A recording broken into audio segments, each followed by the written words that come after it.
things that you don't like in others are usually a reflection of a quality in yourself that you dislike, right? Ooh.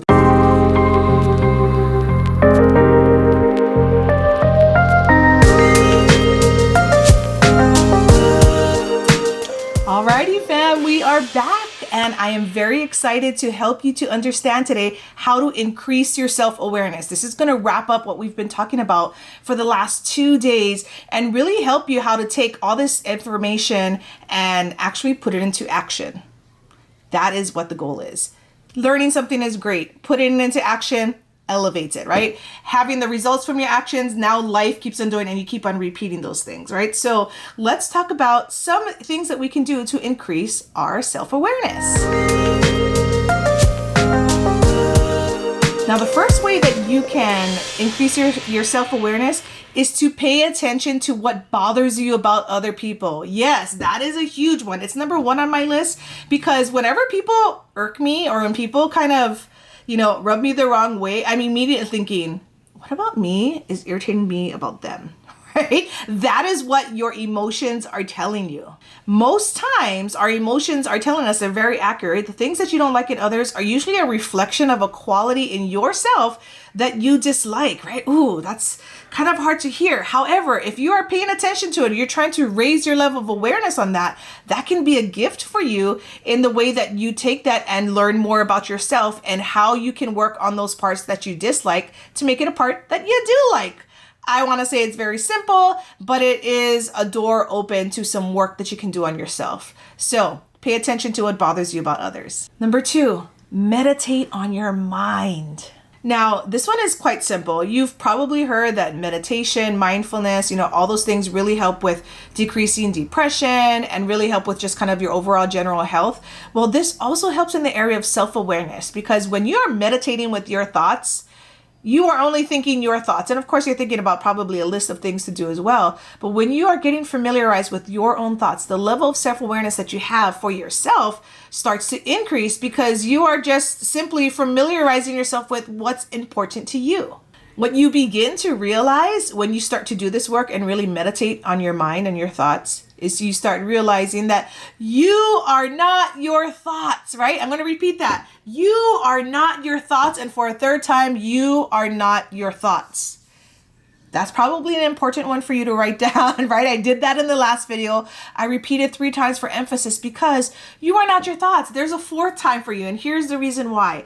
Many of us can get trapped in, I did something bad and therefore I'm a bad person. No, there is a difference between you doing something bad, right? And then you wholly being a bad person. There are bad people in the world, but if you go down that rabbit hole in your mind about certain thoughts, you will always stay stuck. And that is why being familiar with yourself and meditating on your thoughts are really, really an important step for this journey towards self-awareness for you. Now, here's kind of a funny one. Number 3, read high quality fiction. What? I am normally, this is just a recommendation, right?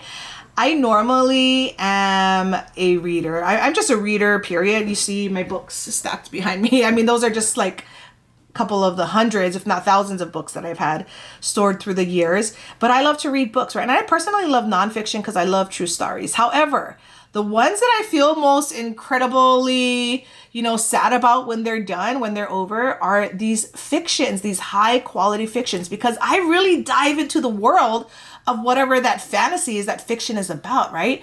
Now, here's what's so interesting about fiction writers. They are the observers of the world. That is why they can write in such detail the quality of characters, how someone's feeling, what their thought processes are, right? They're just not saying Johnny went for a walk, right? In their book, they're saying Johnny wasn't feeling well. And so he thought that since his mom was coming home today and she was in a bad mood because she called him earlier, he'd go for a walk, get the dog running, get his blood moving, get his own blood moving, and start thinking his thoughts by getting outside. Like, that is all the details that fictional writers come up with. But if you want to be more self-aware, read high quality fiction, because when you do, you start seeing patterns in how these writers look at things. They really start to throw out at you the details of what's happening in a scene or what's happening in someone's mind. And when you see that someone else does that, you become someone who does that. That's why if you read those things, you are usually an avid dreamer, an avid thinker, because you are aware of all the details and nuances that comes with the way we think. So that helps to heighten your self-awareness as well. All right, this one is fun. This is identifying your emotional kryptonite. Ooh, what is your emotional kryptonite, right? And basically, these are emotions or feelings that you have that make you feel super uneasy. Like people will go out of their way to not feel sad. They will to not feel anxious, right? People who are diagnosed with things like OCD, they have to have things in a certain way in order for them to function, right? And that's a really far end of the spectrum on how that thought processes works. Okay, sorry, I couldn't think about it. But basically, it's a need to do that. So when you identify what it is, when you are aware of it, I don't want to say you avoid it, but you can better handle things that you know are coming your way. That is the point I'm making.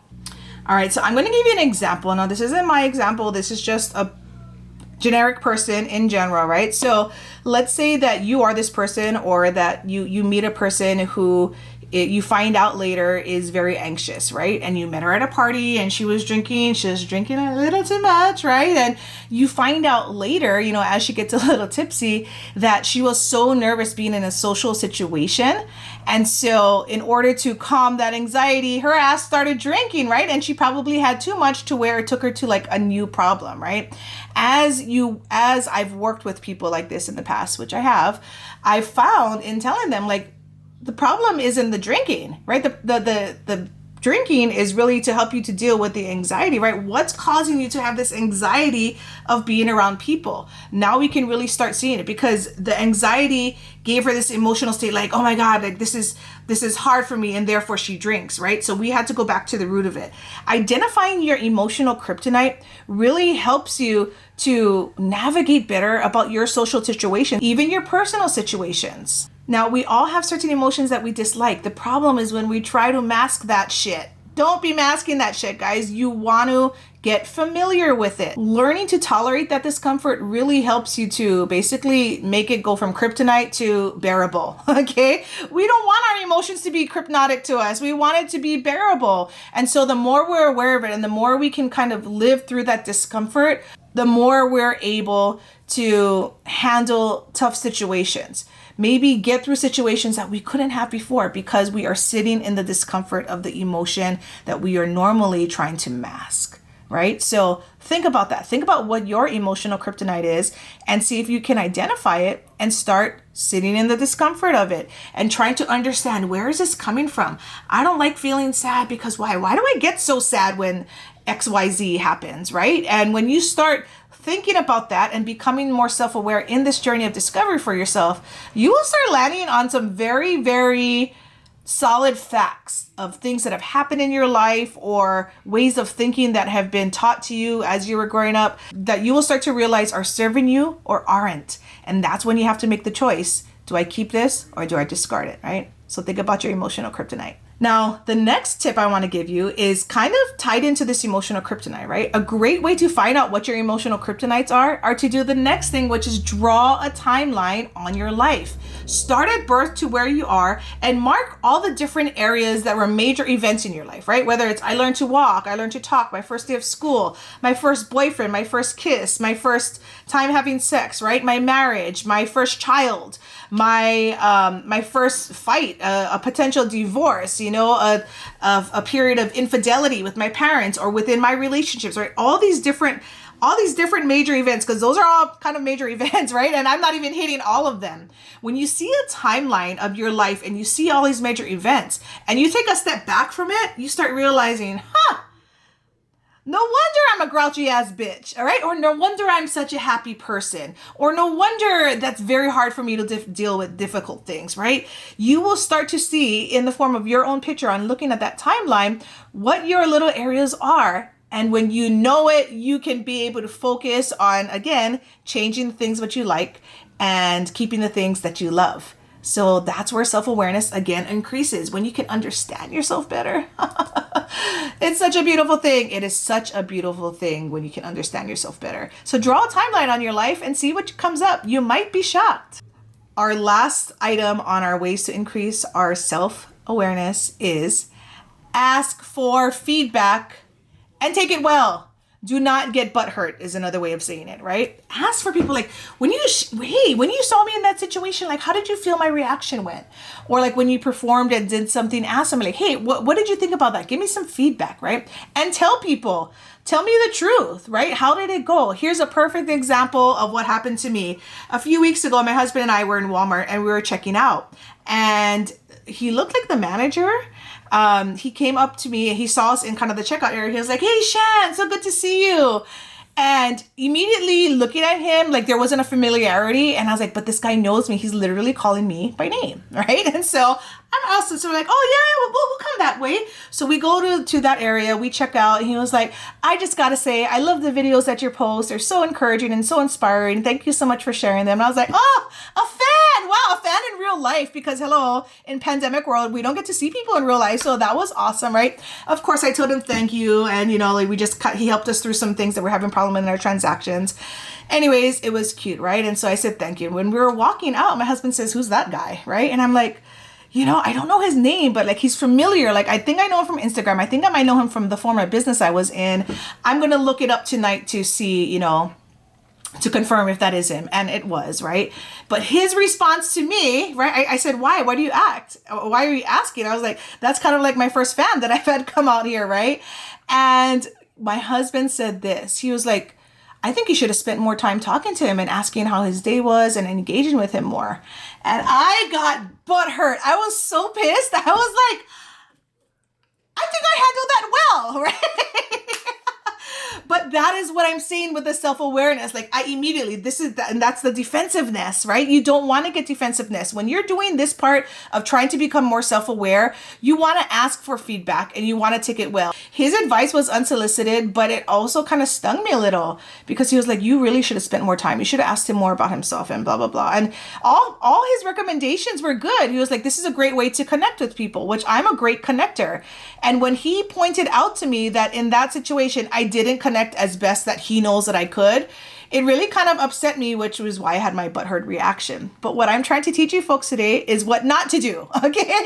So in this journey to self-awareness, what I want you folks to do is to ask for feedback, actively ask. And many people who know me personally will ask, when I get off a stage or after I've done a Zoom call or I do a whole group session with people, I'll talk to the people who brought me in. I'll be like, hey, how'd you like that? What would you like me to do? And sometimes they'll say like, hey, Shan, maybe you spent too much time on this, and maybe be more concise on this thought, but other than that, brilliant, right? So I always ask for feedback because I am looking to get better, and I have gotten steadily better and better over the years. I know this is not me tooting my horn. This is legit me actively participating in trying to grow, right? So I'm always asking for feedback, and I want people to be truthful with me because when they are, I can take that and be better. That is what the root of self-awareness does. It helps you to be better in the world, but in the end, it helps me to sleep better with my own damn self because I am aware of my contributions and I'm aware that my purpose affects others. And so I want to do the best to deliver that in a way that people want to nom, nom, nom. They just want to consume it. All right. So thank you folks so much for coming today. I hope you enjoyed this. If you do, make sure you hit that like button and make sure you follow my Instagram page because on that page, you'll see a lot of my reels. I share a lot of quick content on things like people pleasing and things that have to do with self-awareness that really just kind of sometimes are funny, but are really nice and poignant to you to try and implement into your life. You folks have a great week and I will see you on the other side. Bye.